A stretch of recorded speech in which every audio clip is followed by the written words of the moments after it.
இயேசு கிறிஸ்துவின் இனிதான நாமத்தில் இன்றைய ஆவிக்குரிய சிந்தனைக்கு உங்களை அன்புடன் வரவேற்கின்றோம். இப்போதும் ஒரு பாடலுக்கு பின்பு உங்கள் சிந்தையை தெளிவிக்கும் ஆவிக்குரிய செய்தியை கேட்கலாம்.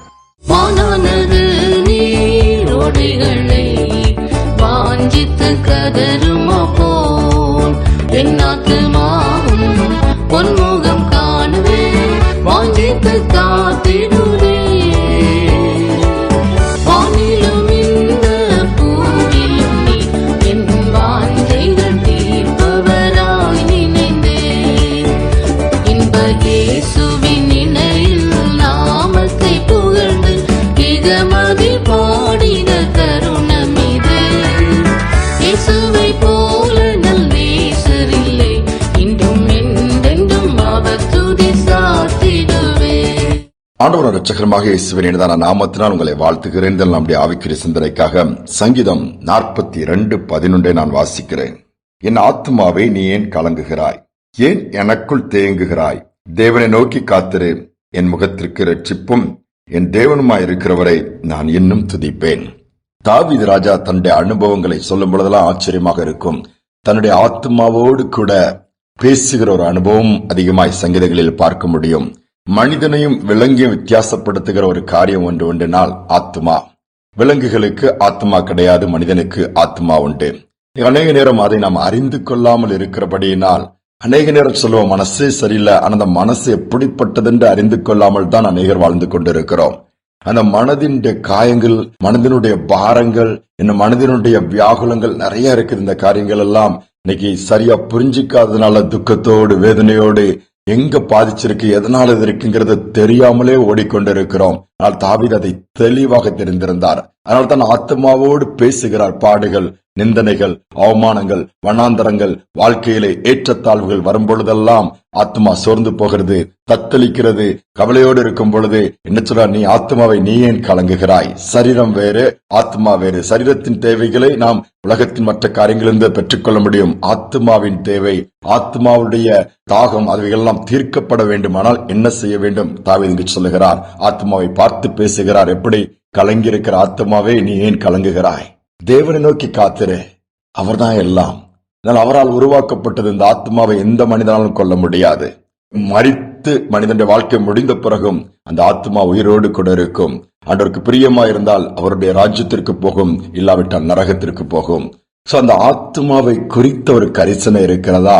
ஆத்மாவோடு நீங்கள் பேசுகிற ஒரு அனுபவம் உங்களுக்கு இருக்குதா? இன்னைக்கு சிந்தித்து பாருங்கள். ஆத்மாவோடு பேச கற்றுக்கொண்டீர்கள் என்று சொன்னால், துக்கமாய், பாரமாய், மனசே சரியில்லைன்னா, ஆத்ம சாந்தி இல்லைன்னா நீங்க என்ன பண்ணுவீங்க? பேச ஆரம்பிச்சிட்டீங்கன்னா, கவலைப்படாத, நீ ஆண்டவரை நோக்கி காத்திரு, அவரை நோக்கி பாருன்னு சொல்லி பார்த்து பேசுனீங்கன்னா அங்கு ஆறுதலுக்கான வழியை உண்டாக்கி விடுவார். அதோடு மட்டுமல்ல, நல்ல சந்தோஷமான நிகழ்வுகள், நன்மைகளை நினைத்தால் ஆத்மாவை பார்த்து என் ஆத்மாவை கர்த்தரை ஸ்தோத்திரி, அவர் செய்த உபகாரங்களை மறவாதுன்னு சொல்லி அப்படியும் தாவீது பேசுவதை பார்க்க முடிகிறது. நாம் எப்படி, நம்முடைய ஆத்மாவுடைய கண்டிஷன் இன்னைக்கு எப்படி இருக்குது? துக்கத்தோடையா, பாதிக்கப்பட்டா, வேதனையோடா, மனசே சரியில்லை என்று பல உலக பிரகாரமான காரியங்களை செய்தா அங்கங்க போய் இதை பண்ணா சரியாயிருமா? சரியாகவே ஆகாது. ஆத்மாவுக்கு மருந்து ஆண்டோடைய சமூகத்துல இருக்குது. ஆத்மாவுக்கு பலம் ஆண்டோடைய சமூகத்துல இருக்குது. ஆத்மாவுக்குரிய காரியங்களுக்கு முக்கியத்துவம் கொடுக்கணும்னா ஆண்டோட சமூகத்திற்கு முக்கியத்துவம் கொடுக்க ஆரம்பிச்சிருவோம். இதைதான் ஆண்டவர் எதிர்பார்க்கிறார். ஒரு சகோதரன் தன்னுடைய ஃப்ரெண்ட்ஸோட சேர்ந்து தன் இஷ்டப்படி வாழ்கிறான். ஒரு நாள் ஆண்டவர் அவனை சந்திக்கிறார். அவனுடைய எல்லா குட்டி பழக்கங்கள், கெட்ட பழக்கங்கள் எல்லாம் மாறிடுச்சு. நாட்கள் சென்றது. அவனுடைய ஃப்ரெண்ட்ஸ் நிறைய பேருக்கு அந்த பழக்கம் இருந்துச்சு. ஒரு நாள் அவனுடைய இன்னொரு ஃப்ரெண்ட் ரொம்ப நாள் பிறகு சந்திக்கிற, அப்படிடா இருக்கிறா, ஏன் அப்படி இருக்கிற, எலும்பு தோலுமா போயிட்டேன்னு சொல்லும் போது, என்னடா பண்ண, மனசே சரியில்லை, வாழ்க்கையில எதை எடுத்தாலும் நஷ்டம், குடிச்சு இப்படிதான், ஏன்டா குடிக்கிறா, நானும் ஒரு நாள் அப்படிதான் இருந்தேன், மாறிட்டேன் பாருனா. அவனுக்கு புரியல, எப்படிடா மாறினா? இந்த மாதிரி ஆண்டவர் என்ன சந்திச்சாருடா. என்னைக்கு ஆத்மாவில ஒரு பெரிய ஒரு சமாதானம், ஒரு திருப்தி இருக்குது. எனக்கு எப்பமாதான் வேலை கிடைக்குது, வருமானம் அதன் மூலமா வருது, என் குடும்பத்தை நடத்தது போதுமானதா இருக்கு, இதற்கு மேல என்ன வேணும்னு சொல்லும் போது, சரி நான் ஒரு நாள் ஒரு இடத்துக்கு கூட்டிட்டு போறேன், வா நம்ம போய் ஜெபம் பண்ணலாம், ஆண்டவருடைய சமூகத்துல கொஞ்ச நேரம் நீ உட்கார்ந்து பாருனா. அதெல்லாம் செட் ஆகாதுடா. ஃப்ரெண்ட்ஸ்லாம் அதான, நேர் குடிச்சா மனசு சமாதானமா இருக்குது, கொஞ்ச நேரம் இது பண்ணா அதெல்லாம் நிரந்தரம் கிடையாது. மீண்டும் மீண்டும் சரீரத்தை பாதிக்கும், குடும்பத்தை பாதிக்கும், சமூகத்தை பாதிக்கும். அவன் கேட்கல. கொஞ்ச நாள் போன பிறகு திருப்பி ஒரு நாள் அவனுக்கு ஞாபகம் வந்து, அவன் சொன்னான் அந்த இடத்துக்கு தான் போய் பார்க்கலான்னு சொல்லி அவனை பார்த்து அவனோடு போய் ஆண்டவர் சமூகத்துல போய் உட்கார்ந்தான். நடந்தது என்ன தெரியுமா? ஆண்டோட பிரசன்னம் அங்க வித்தியாசமா இருந்துச்சு. ஃப்ரீயா இருக்குடா, ஏதோ நடந்திருக்குடா, இப்ப பாரு எனக்கு நல்ல சமாதானம் இருக்கு, எனக்கு ஒண்ணுமே இல்லை, ஆனாலும் நான் என்னால சந்தோஷமா இருக்க முடியுது, தைரியமா இருக்க முடியுது, அப்படி ஒரு நம்பிக்கை அவனுக்குள்ள வந்துருச்சுதே.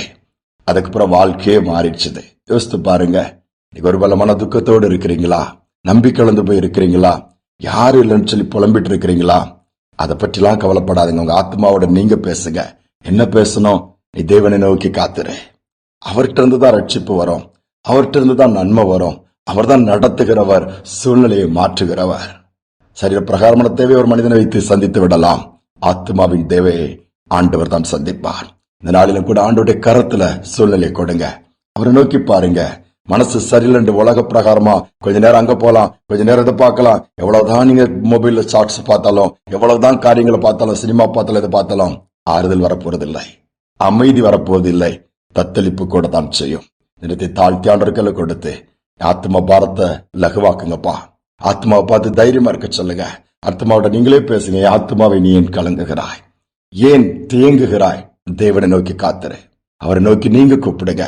உதட்டினால் அல்ல, உள்ளத்தின் ஆழத்தில் அந்த ஆத்மாவோடு இணைந்து செய்யும் பொழுது அற்புதங்கள் நடக்கும், அதிசயங்கள் நடக்கும், பலவீனங்கள் மாறும், சமாதானமும் சந்தோஷமும் நதியை போல புரண்டு வரும், நன்மைகள் தொடரும். ஜெபிப்போம். அன்பின் தகப்பனே, இந்த புதிய நாளை தந்திருக்கிறேன், நன்றியோடு துதிக்கிறோம் அப்பா. எப்படிப்பட்ட சூழ்நிலை நீ மாற்றுகிறவரப்பா. உலகத்துல பார்க்கும்போது மனமடிவோடு கூட, மன துக்கத்தோடு, மன பாரத்தோடு, நிம்மதியிலேண்டு அலைகிற கூட்டங்கள் தான் ஏராளம். நான் எங்கு போனா நிம்மதி கிடைக்கும்? யாராவது ஆறுதலா பேச மாட்டாங்களா? யாராவது எனக்கு சமாதானத்தை கொடுக்க மாட்டாங்களா? யாராவது என்னை தைரியப்படுத்த மாட்டாங்களா? யாராவது எனக்கு துணை நிற்க மாட்டாங்களா? யாராவது என்னோடு கூட இருந்து எனக்கு உதவி செய்ய மாட்டாங்களா? இந்த மாதிரி நிலைமை தான்ப்பா. எல்லாம் இருந்தும் அனாதையை போல இருக்கிற நிலைமை தான் பெருகி கொண்டிருக்கிறது. சூழ்நிலையுடைய கரம் இறங்கி வரட்டும். மன துக்கத்தோடு இருக்கிற பிள்ளைகளுடைய துக்கங்கள் மாறட்டும், ஒரு தைரியம் வரட்டும், ஒரு நம்பிக்கை வரட்டும் அப்பா. எல்லா ஆத்மாவில் இருக்கிற களைப்புகள், இழைப்புகள் மறைந்து போகட்டும். நோக்கி காத்திருக்கத்தக்கதாய், நோக்கி கூப்பிடத்தக்கதாய் கிருபை கொடுங்கப்பா. அந்த ஆத்மாவின் தேவைகளை நாங்கள் சந்திக்கிறவர்களை பூர்த்தி செய்கிறவர்களாய் எங்களை மாற்றுங்கப்பா. சரீர பிரகாரமான காரியத்திற்கே ஒரு நாள் கொடுக்கப்படுகிற 24 மணி நேரம் நாங்கள் செலவழிக்கிறோம், அப்படி அல்ல.